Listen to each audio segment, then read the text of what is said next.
Good afternoon, Fiona.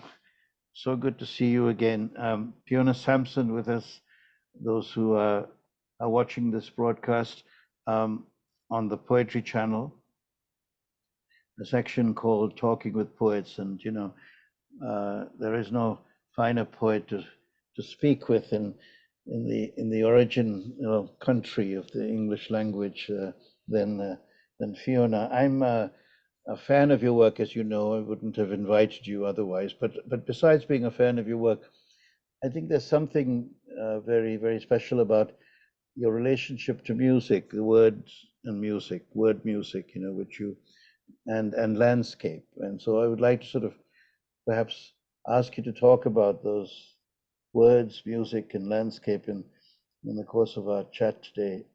We're going to speak about a book, The School on the Coast Road, which has just been published by Red River Press in India, new and selected poems. So perhaps we can, Fiona, you can tell us a little bit about the origin of this book, why this press, why publish in India, whatever you'd like to tell us about the book and how people can get hold of it. Thanks.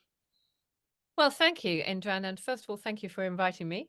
And it's great to be talking again, even though we're doing it on screen and on Zoom. And I like your poetry too. So and that's probably one of the origins of this book, which is that I think someone had sent me some poems for somewhere I was editing. I picked the poems for New Humanist, which is a magazine of ideas. It's a newsstand quarterly, so it's politics and philosophy and ideas in general, but it has 4 poems every issue and actually lays them out very generously, gives them each a page, and it's a very nice thing to be a poetry editor for, because you are at last one is bringing poetry across to a general, thoughtful but general readership, not only sort of the world of fellow poets. I've always loved that sense of I've always loved that sense of it. I mean, I'm a little bit of I love poetry, therefore I think everyone should have access to it. I don't mean I expect everyone to like it, but I'm really, really keen on that. I loved, for example, all those projects where poems were put on the underground trains in London, and lots of cities have done it with trams and buses by now. The Dart Railways did it in Ireland, I think. I like I've done quite a lot of work actually with my own poetry with in public art with stone carvers, for example, in generally art in the landscape, which probably is another way we could think about poetry and landscape. Right. But I've always loved editing, because I love that kind of sense of having responsibility for people's poems, enabling them, bringing them forward to shine, and so on. But a lot of the time, one is editing for the community of poets, and I don't think that that's very healthy for poetry.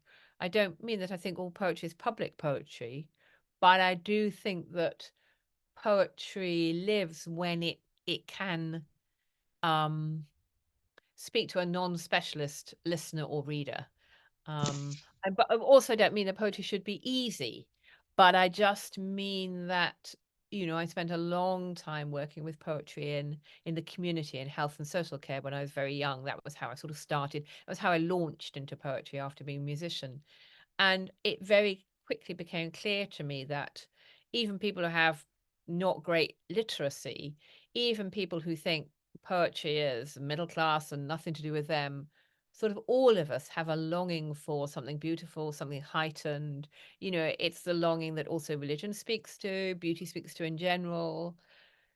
We all need a heightened way of going on, for the great times in life, death and marriage and, love and loss and fear.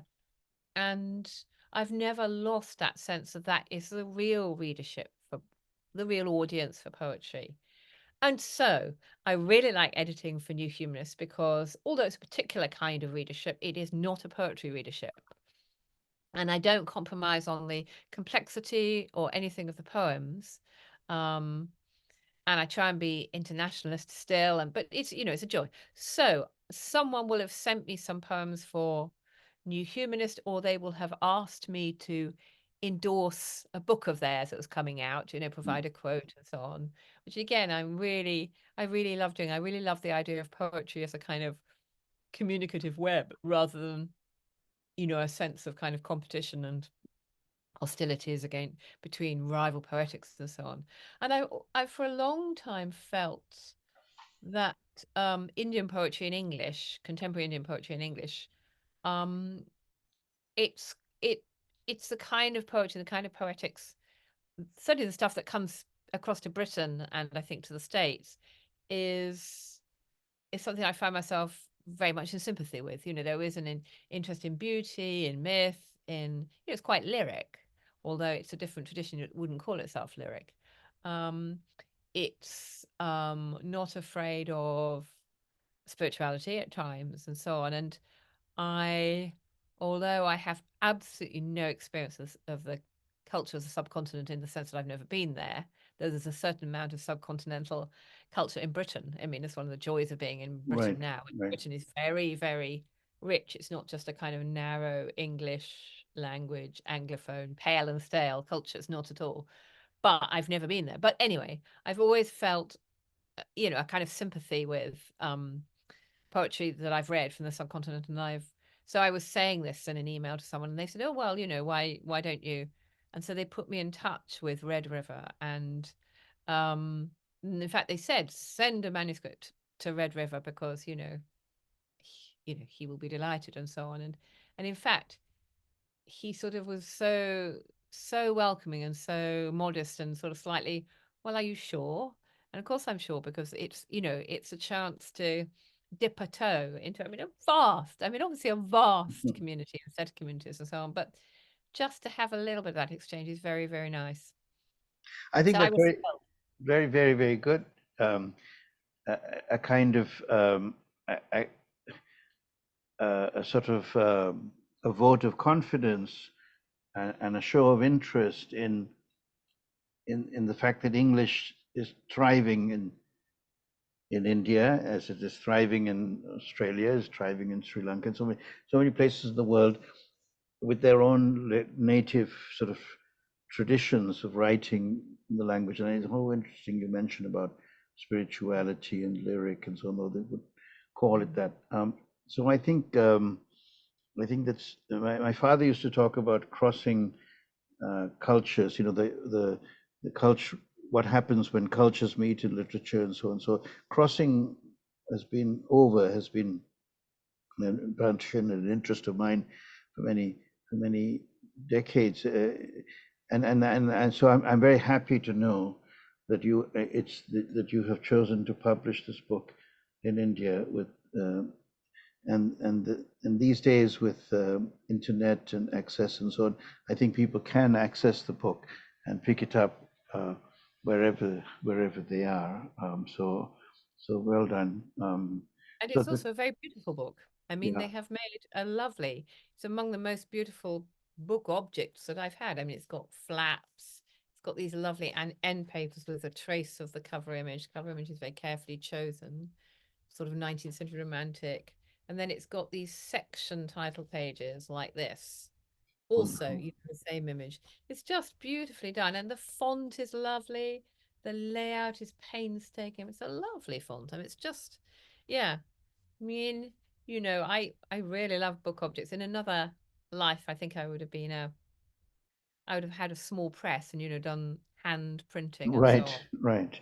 I Ju- just love book covers. I love the smell of ink, love the smell of paper, and I really, really care a lot about layout and so on. It's also got wide, generous pages. I mean, it's a wide, you can't really see on screen, it's actually wider than usual. And it's just, so it's not quite square, but it's getting that way. And it's not just, A6, and it's really lovely. I mean, actually, whenever I've edited, I've been very, when I've had therefore a bit of a right. say in how the periodical looks, I've had strong views about it. I just really, I think, I I think it's really important. I think it's really important that poetry doesn't hold itself aloof and is accessible.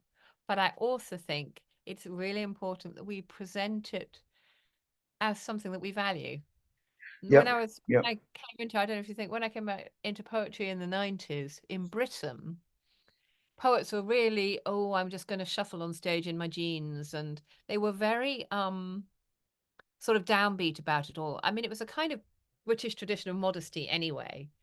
But, I came from being a performing musician, being a classical musician, where you dress up. You might be dressing in formal black if you're in the orchestra, or you're Right. dressing in long colored if you're, a soloist or whatever. And doing that is part of the uniform of your trade. It's part of, whatever you feel like. You're there to give your audience that night a really good evening. I mean, a profound experience, ideally, but, a beautiful, again, that word experience. And yeah, it's the old thing, isn't it? If something's worth doing, it's worth doing well. Why do it, why do bad? And worth, We don't yeah, do well. it's worth dressing up. I mean, your Yeah, poems have been dressed up in this book. beautiful book. Yes, And yes, exactly. that's great. I share that passion. I mean, I've started a press here with Sarah Cahill Marin called Beltway Oh, Editions, right.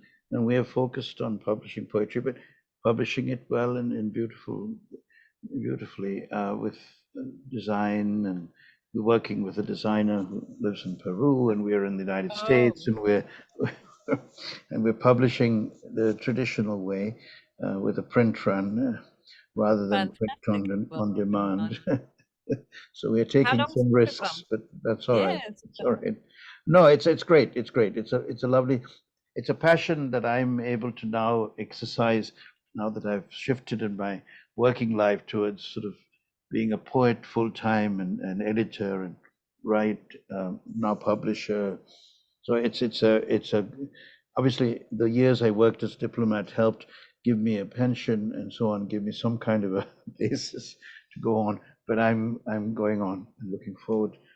Look, tell us about landscape and well, you mentioned music, moving from being a professional Mm. musician to a poet, and I mean it's just the inevitable question. I mean, for me, words and music, right? I mean, I've just reading a lot of Allen Ginsberg recently, where I'm teaching a Oh, course, yeah. and Alan used to sing and play the harmonium, which was an instrument he picked up in the East, in India. And then, and so tell us about whether each poem for you is a kind of verbal music. It's a score on a page that you are writing, as well as writing the content of the poem at the same time. I mean, what the poem wants to tell us, and if there was a Mm. message or something, but at the same time you're composing a piece of verbal music. Tell us about that experience of composing as opposed to writing, or composing and writing at the same time, a poem. Yeah, no, you're absolutely right, of course. And it's something that's quite hard to articulate, although you just have terribly well. I mean, I think that, yeah, I do think that poetry grows in form, even if we're writing, free verse. That's obviously um, a sound event. It's obviously something that, as we know, is scored by the way it's laid out on the page. And it therefore is, I don't, I'm not one of these people who thinks, we transcribe, take notes from the universe, we transcribe what's being dictated to us. But I mean, the poem as it's emerging, even though it might change a lot from one draft to another or from first to last, is it seems to me a little bit like a pot on a potter's wheel. That's to say, it arrives in form. The form might wax some way. No, that's not it, and then come up again. Oh no, but that's gone crooked and go down again. But it is emerging as form. As is actually better rather than in. Um, and I don't find that experience any different whether I'm writing a sonnet in strict meter and full rhyme, or I'm writing completely free verse, or I'm writing what I write now, which is the moment I'm writing. The book I'm working on now will be my third collection in which I've written accentual verse. So it has a regular number of beats per line, but the beats are not regular feet. They're not a regular meter. So it's not all iambs. So there might be 5 beats or stresses in a line, but it's not iambic pentameter. It's just pentameter. And they're also all one sentence. So there's a kind of everything is joined to everything else, but they also make grammatical sense. They have that forward momentum. But they also have this, a bit like syllabic poetry does it too, this secret, almost inaudible form. It's actually not inaudible, it's transparently there on the page if you were to bother to, read and count, but an awful lot of readers don't notice it. But what one hopes is that they experience a sort of a secret sort of necessity, a kind of, formal coherence, even if they don't know why, they just feel that it feels right or whatever, one hopes. And that's a kind of verse I write at the moment. And it's quite rare for me to do more than one book with the same kind of technical poetics. So obviously in terms of poetics, really, my evolution is much slower and longer arc than book by book. But I tend to think, oh, if I'm comfortable doing something, I want to move, not because I want to move on, but because I want to stop it being comfortable, because then that way cliche and laziness lies, Right, right, right. That But sense of wanting to make it new each time. exactly, I wanted to make it new. I mean, I think I don't understand. There are lots of things I don't understand in poetry. One of them is I don't understand why you would think, oh, I know how to do a number, as we say, and just keep doing that. Where's the exploration? Where's the curiosity? What's in that? Apart from the fact that the pile of your books grows. I also completely don't understand poetic plagiarism, because, like, what for? I mean, surely the reward of writing a poem is manage to write a poem, and manage to write a poem that so and so, or some magazine, or whatever, it depends how worldly you are, likes. But if you take somebody else's poem and pretend it's yours, like, I mean, there are no rewards in poetry anyway. I mean, there are no, Right, right. award. So the reward is having in the gesture from, passing from oneself writing to the reader, the listener, whatever, and there being some kind of, reciprocal, some kind of aha back from them or whatever. And why anyway. And there are lots of things I don't No, no, understand in no. But poetry. I mean, that whole line about you have to learn how to steal. You have to know how to steal, right? Yes. Rather But than what just you're stealing is something more profound, isn't it? It's a right. way of going on, or a line, or an idea, or a trajectory of thoughts. It's not. It's stealing means not just borrowing. Bad poets steal, he says, and good, bad poets borrow, good poets Right. steal. That's right. You know, That's right. it's Right. the making it your own that is the stealing. So That's just right.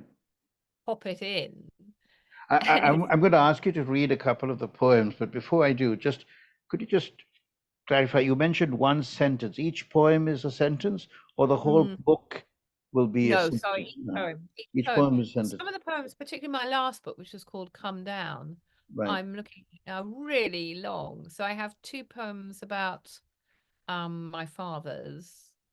Um yeah, I'm looking in here. The title poem is 2, 4, 6, 8 pages. Okay, it's a two stress line and it's in stanzas, but still it's all one sentence. And I believe that it is all one sentence. I don't think I've cheated, but I Right. certainly haven't cheated grammatically. Right. And I think it allows really interesting breath. And I think it allows kind of like circular breathing. It allows the Mm-mm. poem to keep moving. It's It, Merwin. Is it Merwin who's on your shelf behind you? uh, I'm It's not Merwin. sure. You're talking I'm not quite. Oh, I ordered. I have ordered, and I have as order. And there was Aga well, Shahid Ali. yeah. Well, W.S. Merwin. I mean, he in the 70s he started to say that he thought punctuation stapled a poem to the page, and there is something visually like about that. But there's also something about a sentence. A sentence is very determining. Subject, object, verb. It's very Aristotelian, very naming the Mm, world, very fixing in place. And I don't want woolliness, but I do want elasticity in poetry as well as music. I want wonderful. to stretch. I can't help resist asking quickly if you ever had a chance to chat with Allen Ginsberg, or did you ever come Oh across no, him? I didn't Oh, know. because it No. would have So been a what was very he like? interesting conversation on Yes. breath and on elas. Yes. It's the anyway. Let's hear a couple of the poems from the school on the Coast Road, and also what is the school that you are establishing this book? Or are you going to school, or are you the headmistress and the founder of a school of poetry? So it is actually the little village primary school that I went to on the coast in Wales, you know, it was outside of the village actually, and it was on a main road, in fact. But you know, the west coast of Wales, theoretically Ireland is there, but in practice you get a lot of Atlantic weather. You get Atlantic breakers, you get Atlantic gales, and you know, I think that anyone who grows up by the sea, it's just a really important part of your sort of configuration. Right, And right. actually, that village school, there were 60 kids in the school, you know, 2 teachers, very charismatic Welsh head. I mean, that's where I fell in love with poetry. And there was a very charismatic school headmaster who had been grown up on a farm nearby, had gone away to college and trained and become a teacher. And he was very charismatic in a Welsh way, which I can probably, if it doesn't that mean anything to you, I think of someone like Richard Burton or nowadays Martin Sheen, and think about Oh, Richard Dylan Burton Thomas. beginning. Exactly. Yeah. Richard Burton being the beginning of Under Milk Wood, that kind of, it's the land of song. That's music again. That's how Wales sees itself and is the land of choral recitation and male voice choirs. And it sees itself as a land where poetry is still very important, partly because, of course, its identity is largely in the language, in the Welsh language, which I only have a little bit of. But so there's a whole orality to the culture. And when I was new in school, newly arrived from England, we were sitting in the school assembly, and this headmaster, Mr. Griffiths, read us the beginning of Under Milk Wood, the opening speech to begin at the beginning, which always raises the hairs on the back of my neck because I don't know, it just takes my breath away. And I was 6 and I didn't understand, like most of us, we didn't really understand much of what actually Dylan Thomas was saying, even in that opening descriptive paragraph. But it was just, oh my goodness, I was just bowled over by it. And that was my, you know, enunciation. I mean, pathetic That's to say, right. but it That's right. was. So, you know, I, so so that's the school on the coast road. And then I wanted to name the book because it's a new and selected. There aren't very many new poems. But I wanted to name the book for one of the new poems because I think that's a nice thing to do when it's a new and selected, not to name it for right, right. maybe poems you prefer, but which are already have a life in other collections. Sure. Um, Again, just because I have Ginsberg on my mind, he has a poem, Wales Visitation, which you may know, but Oh, you might look up if you don't. It's look, I also have a connection to Wales as a oh child, and yes. growing up in London, we used to go to Wales, and of course Where did you go to for your North holiday? Wales. I don't remember exactly the name of the. Brill or Conway or Colwyn Bay or did you go to Aberystwyth Um, or I can't no? recall now the name, but we spent time. I remember walking on these hills and being fascinated. And then, of course, later on, I visited Swansea, and I mean, I visited Larne, where Yes. Oh, I love that Dylan lived, estuary. and yeah. Yes. But so, would you like to? Can I ask you to read at Mokitu, Yes, or I'll read. for example, or Absolutely. I'll read you that poem. But actually, the reason I'm looking away from you right now is yeah? that I've worked on it since it's in the book, Okay, because it's going to come in my new collection. But I'm not sure I can find the revised version. of that So particular poem, or of that particular poem. oh, So you only okay, have the version that's in the book. So the school on the coast road. In the beginning, waters covered the earth, but before that, earth was fire. Then air made fire turn to water. Air made water fire. The northern lights flaming green and gold and blue through your iris. In the beginning was a game of scissors, paper, stone, but I could not decide which to choose, cold fists in coat sleeves or paper blown against the chain-link fence, or when some mornings our teachers who were maybe bored laid out scissors and glue, and we who were still igneous, Salah, veiled the window glass with steam and covered up the sky, the trees, the sun. But still the sea was always there, at the foot of every day, like a beginning, like coming into language, like God in the hymn books, who rolled breakers of blue fire across the bay beyond the schoolyard.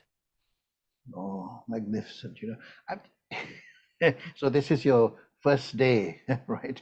Genesis or something. Yes, And, exactly, Jen, exactly. and you And of put, course, Wales was then a more religious country than England. I mean, it happened that I was growing up in a church-going family, but there was chapel, the Bible was very present, it was very hellfire. It was a very oral, rhetorical, a culture by which you were urged on. mm. Um, I, yeah. I wonder if you ever came across R.S. Thomas, or if you ever had any. I never met him, but Never met him. his parish where he wrote all those famous earlyish poems like Cynddylan on his tractor and To live in Wales is to be conscious at dusk of the spilled blood and so on. All of those were written when he was a rector at Manavon, and Manavon is just outside Aberystwyth on the coast road, but in the other direction. So I see. my school was outside Aberystwyth South, where the cliffs are, which is why the sea was at the foot of every day. I mean, not that you need to know that, but No, no. that's my poetics. And his was out on the estuary, which is a beautiful estuary going up the Dyfi estuary, going up to Machynlleth, just stunning. And little Victorian church there, little 19th century church. So yeah, he was there, but I never met him. And then very soon he was up in North Wales and up on the Llyn, that far where the tip of Wales at the north tips around, and Okay. you can stand on the Llyn, you can look back across the whole of Cardigan, you can see all the series of headlands, and you can see Snowdonia, and yeah, you have it's like a pulpit in a way, which obviously is how he used it. So That's right. That's right. Song at the Year's Turning was a book I used to read, and it was always on my father's really, bookshelf and growing up. So very, very early on, I was born in 1960. That book was published in 61 or something like that, or maybe even 60 or 62. But anyway, it was one of my earliest memories of poetry, was reading interesting, that, yeah, because it was that very book. influential for me early too. The two, as people in Wales call them RS and Dylan. Ah, Dylan in Wales does not mean Bob Dylan. right, It means Dylan Thomas, and right. That's right. RS, people, that kind of intimacy of ownership, of national ownership. Right. He's out, so we call him RS as if we all knew him. And of course, Bob Dylan took his name, I believe, Yeah, from Dylan Thomas. exactly. And of course, he's Robert Zimmerman Yes. in the passport. Yes. So the tradition continue. Tell me about. Would you like to read another, a couple from Yes. Should I that read book? another? Yeah, we'll come back. Would you like old or new? Really, your choice. I mean, I would love to hear "Come Down," which of course, I love that poem, but that's in the second section of the book. Perhaps if you're working at it, Mukitu, we don't have to hear unless you have the. I'll read it quickly because it'll allow us to talk a bit about translation, won't it? Okay, Because okay, sounds good.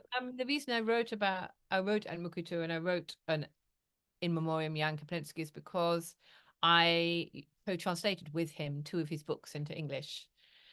And he was another influence, I mean, obviously very much a landscape poet, a bit of poet, kind of with a Buddhist, leaning, but from, the heart of sort of, European violence. I mean, from Estonia, grew up, lost his father disappeared into Siberia and never came home again. Jan would have been born, I don't know, maybe in the 1930s, I think. So, Okay. And and Jan, he came to you're from Estonia, right? Yeah. And Estonia. he's no longer with us. I mean, He's no longer with us. He in died this about 2 years ago. 2 years ago. Okay. 2 years ago or so.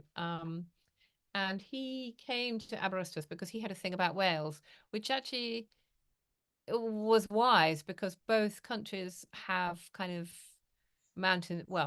Wales has mountains and trees, and Estonia is flat and has trees, and both are forested and rural and underpopulated and about the same size in terms of population and language.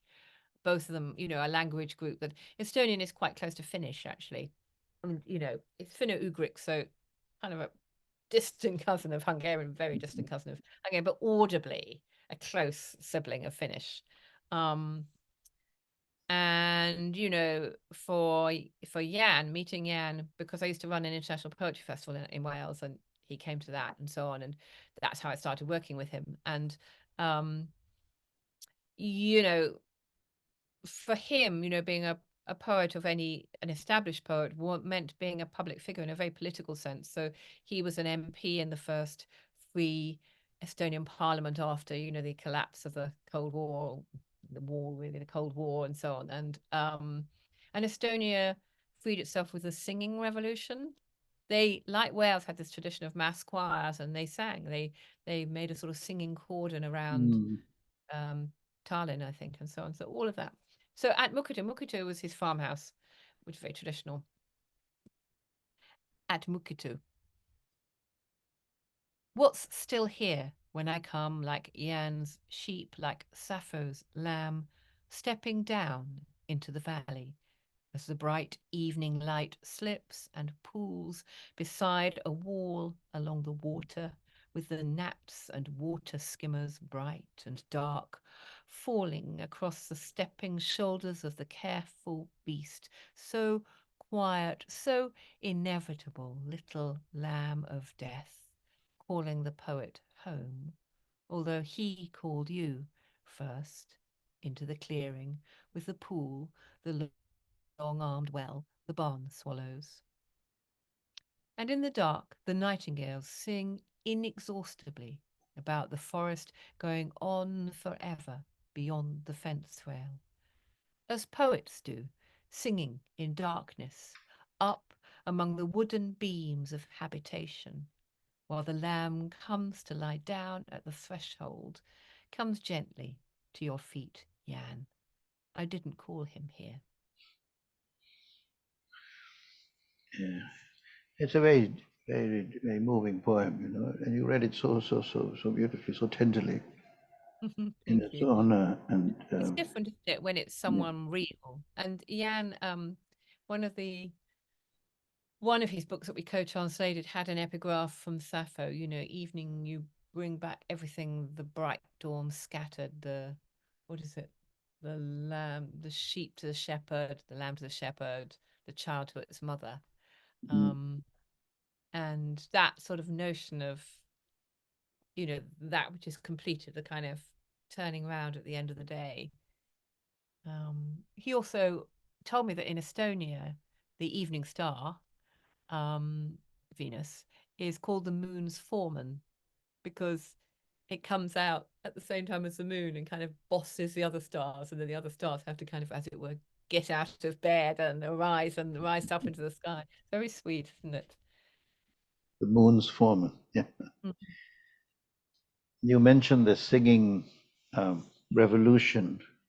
I can't help but think, we're now, not that an Iron Curtain is coming up again, but there's a return globally of a Cold War, or a kind of a conflict between powers, groups of powers. And I'm wondering about Estonia and other places, whether Well, they even have. Scandinavia, yeah, they're worried, aren't they? I mean, all Yeah, those countries that neighbor Russia.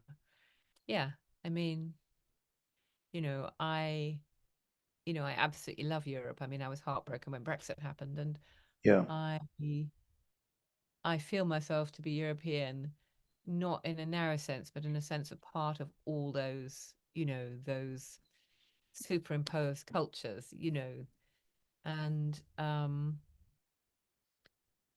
I, yeah, I think poor tragic Europe, it's going to, you know, go back under again. The dark, the cloud of darkness is going to kind of unroll again.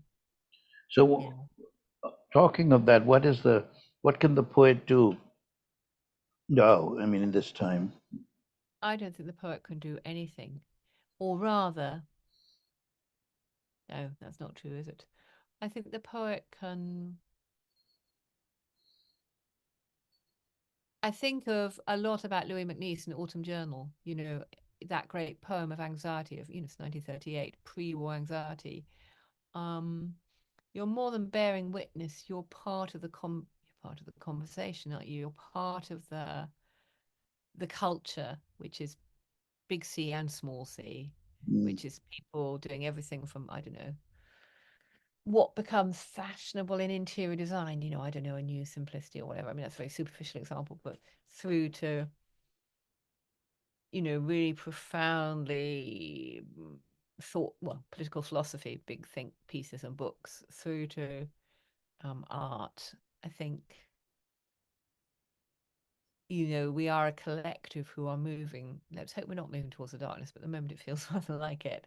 And, you know, it behoves us to keep talking, which we do in poetry, because if we don't, the voices of mass media and AI now and, you know, tyranny and so on will become the only voices that are audible.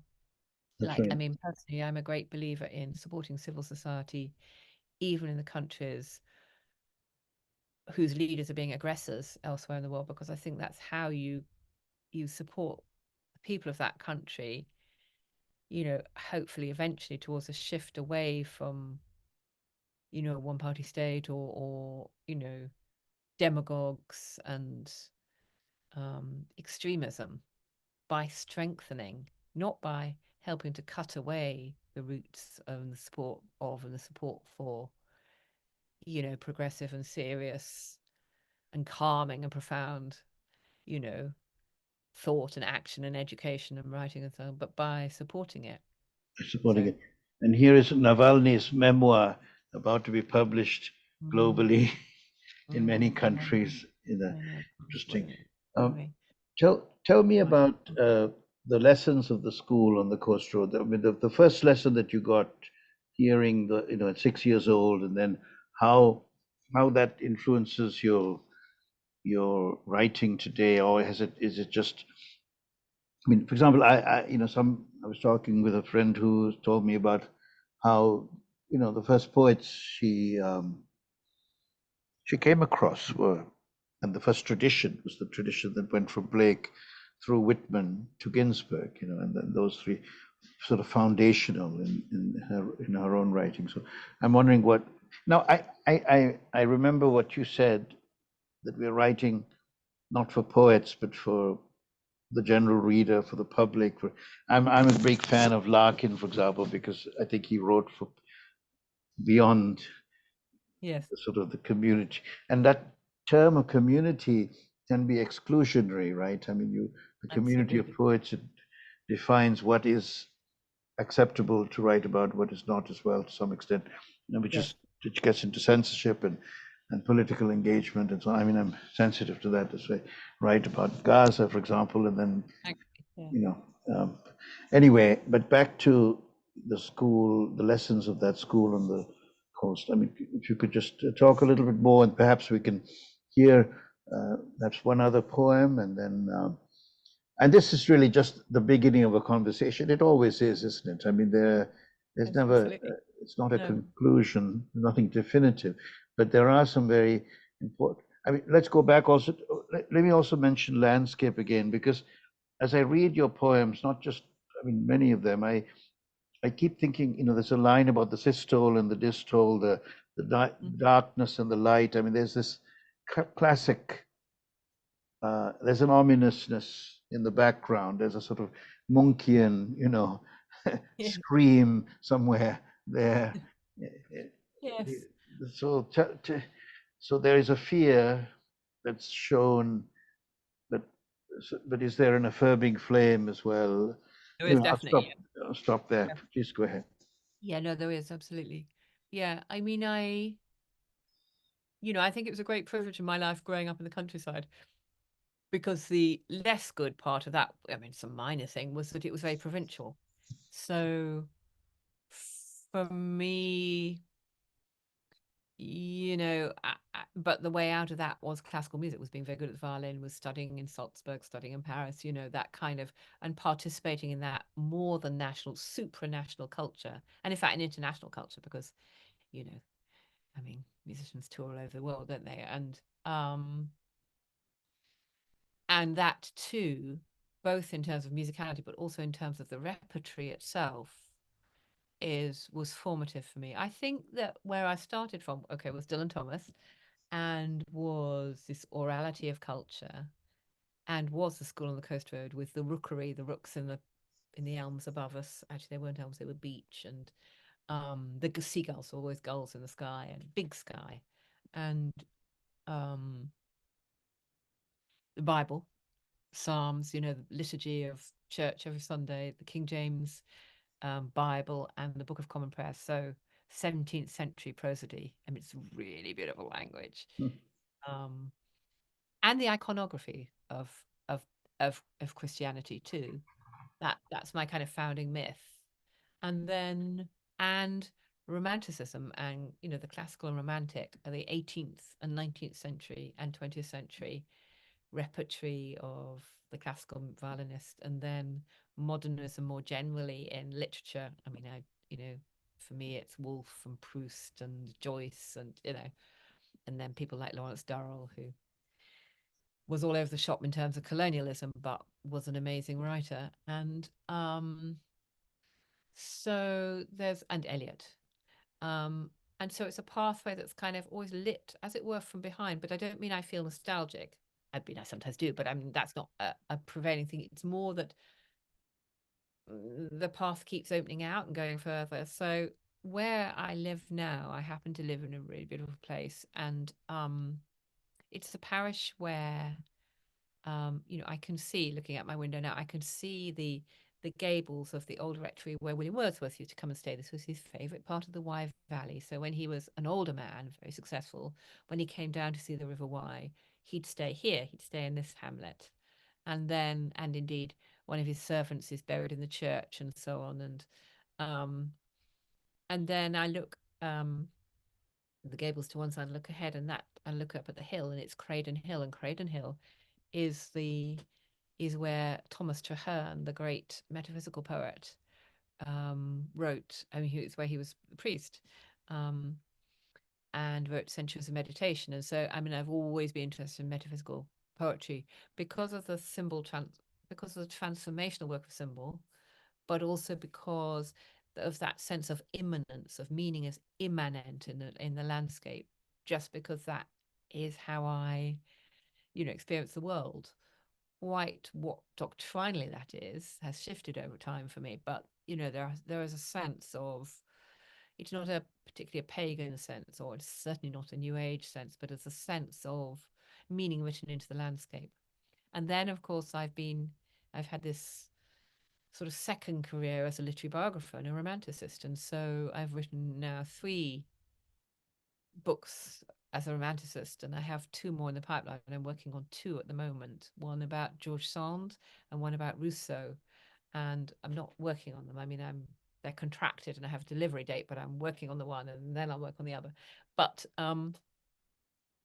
so romanticism and the romantic take on the landscape is, and the sense of how a person is shaped by the landscape they live in, and the landscape is shaped by the people who've lived and worked there. Certainly in Britain, we have no wilderness anymore, none at all. It's all shaped in one way or another, Mm. even if with a very light touch, and even if still full of wildlife. And that sense of personhood written on the landscape, but also a landscape, written on one's personhood is just very important to me. So it's very natural for me to be sort of ecologically minded, and say, this is that we are the canaries in the mine. That's another way that poets can participate, actually, that this is the cutting edge, this countryside which urban decision makers tend to think of as picturesque and passive and two-dimensional, conservative, is actually at the cutting edge of climate change, and it's where we can make a great difference. Obviously, we can make a great difference in urban settings too by changing our emissions. So, but Right. it's where the climate we can feel. I used to live in a village called Coleshill in Oxfordshire, which is the title of one of my poetry collections, and I lived there for a long time. But in the time I lived there went from being, it fell silent. There was no birdsong by the end, and Mm. that, that's not a 70-year lifespan, that's just in a decade, just horrifying. It's happening here and now. So So there's that too going on. So No, if it's all right, shall I read Come Down then? yes, I was also going to ask you to think about deaf. I don't know where it begins. Are you listening? You are listening to the world. You think, but you hear yourself over and over, the dark tongue.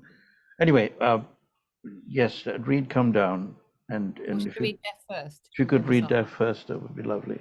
And we're just for everyone who's listening, we're reading Fiona Sampson from The School on the Coast Road, new and selected poems. Thank you. Go ahead. Death. Are you listening? You are listening to the world, you think, but you hear yourself over and over. The dark tongue of world, its hidden places, under trees, beyond the lights. Darkness falling from your feet so deep you could fall through it forever. And how loud world is, with night in the trees, like a roost of galahs rising. The dark tongue of world rising up through you as you fall. Dear self, dear lonely self, falling, silently mouthing through sound. Good. And Come Down. So Come Down, the book, was a book about belonging.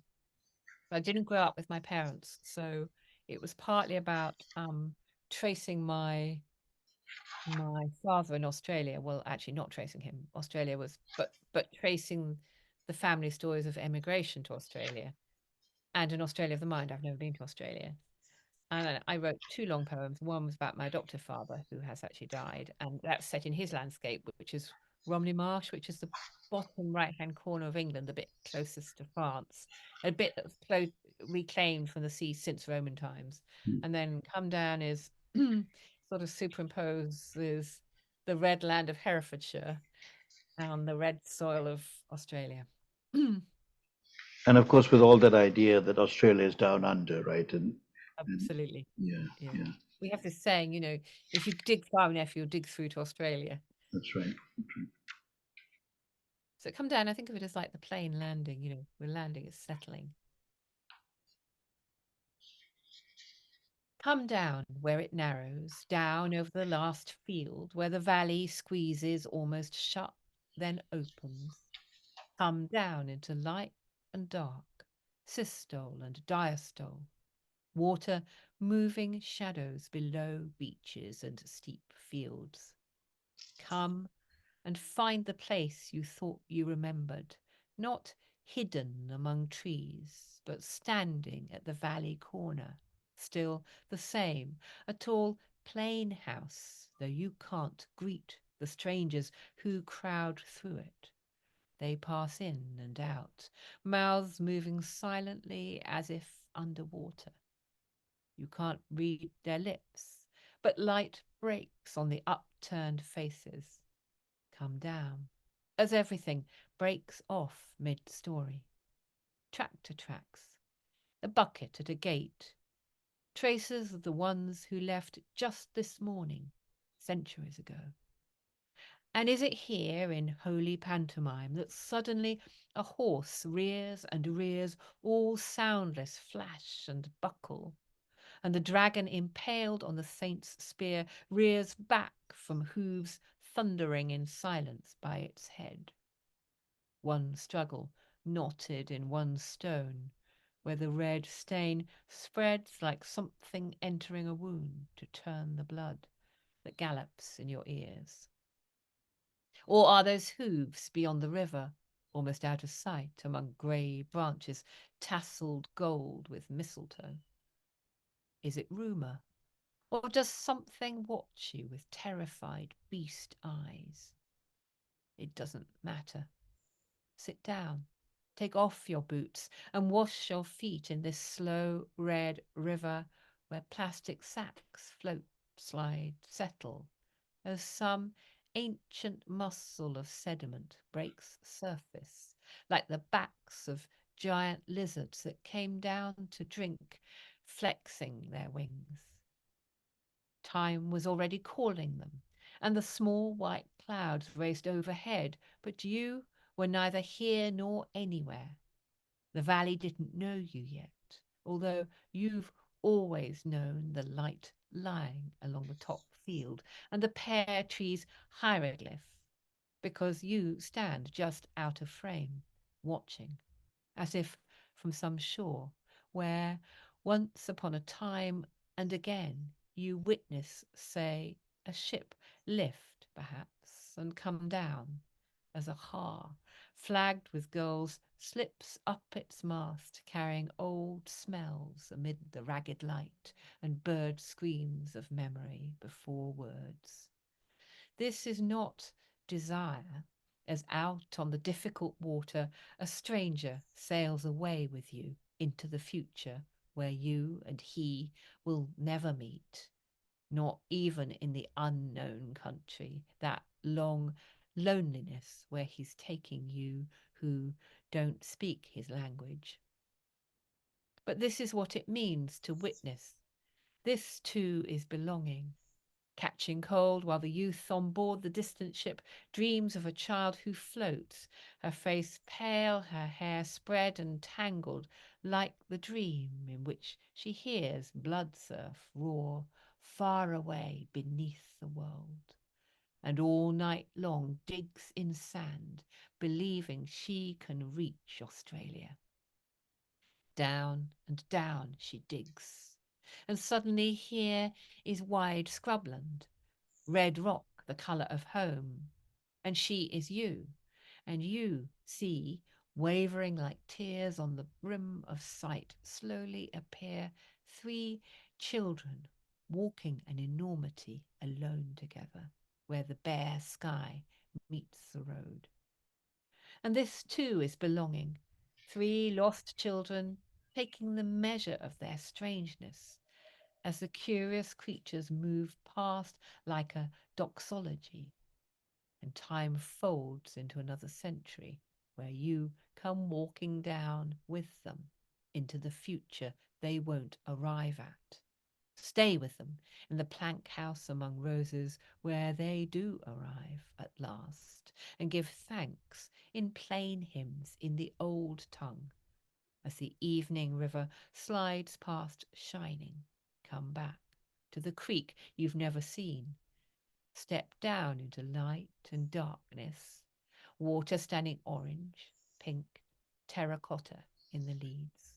Wooden shacks and a tin veranda where you walk up to the bar, remembering you were always here in the body's forethought, in its heft, heat, and juice, in the smile of a stranger who will never speak your name, waiting with the mother tongue to become local, like sandstone softening as water threads below beaches and fields that don't change, or change absolutely, depending who comes down the slope among faint constellations of wild plum. Not ancestors, but first-comers stumbling down, who believed in the valley, knowing already its sly light between leaves, lichen and hanging damp, smells as old as another country. This, too, is belonging, where a blackbird calls between the trees so clearly now, or was it years ago when you were a child on a rope swing? Still, strange figures pass you, moving through the orchard as a breeze stirs. Breathing seems to fill the leaves. And look, the old ones keep passing through us, saying, "World is wide. We must come down together into its valley." I put my hands like this in prayer and thanks. Beautiful, beautiful poem, I so much to say, but sometimes I started thinking about Whitman. Whitman wrote a poem about India, but he never made it to India. And I was thinking Ah, you need to go to India now that you yes. have this book. But also to Australia, you said you have not been. No. How interesting it is. It's almost as if the country to which no one, I mean, it's sort of the mystery, the place that. Tell us about that. Whether, I mean, you It's write so many books. You have written so many. Have done your service to literature is is enormous. So, so uh, is it necessary to go to the place? I mean, in other words, I think about my own country, birth country, Ceylon, which I say no longer exists because it's been renamed Sri Lanka, and then the land that I knew is no longer there, quite there. But I don't, I thinking I won't go back. I mean, but I have been back. I mean, I have been back occasionally. But I'm just thinking, I don't know. Australia is actually a country, a continent that I have not visited. But it's a huge places, Australia, India, aren't they? And the world is Yeah. huge. And you come from the world into down into this, into poetry. Anyway, I think this is a great book. I'm so Thank thrilled you very to have had a much. chance to talk about it with you, and I'm really, looking forward to your new poems, and when they're ready to Thank be you very released much. into the world. Um, Yes. are there? About a quarter of the way Go ahead. there. Quarter over I'm there. about a quarter of the way there, I think, with the Three next quarter. book. It Very has good. been a long gap because I did have a year or so when I actually, because I was writing prose, but also because the world was in a strange state and so on. I didn't write poems, so it'll be a big gap by my standards. But yes, because obviously, of course, whenever I complete it, it'll be at least another year before it comes out. So Right, um, right, right. mm, I think you have published about 38 books or so, which is 28, 28, 28, sorry. 28 languages, 28 books. Very good, very good. Thank you, Well, George. Fiona, thank you so much, and I hope you can come to visit us in. Well, I'm here in Rockville, outside of Washington D.C. Are But you? if you're never coming this way, please come home. Absolutely. And look And forward vice to. versa, when you come to England, come Will and see do. us. Will do. All right. So I'm going to uh, take. I'll leave just for the moment. The conversation will continue, I'm sure. All the best. Let me Thanks just. so much. Yeah. Uh, sorry. I'm just.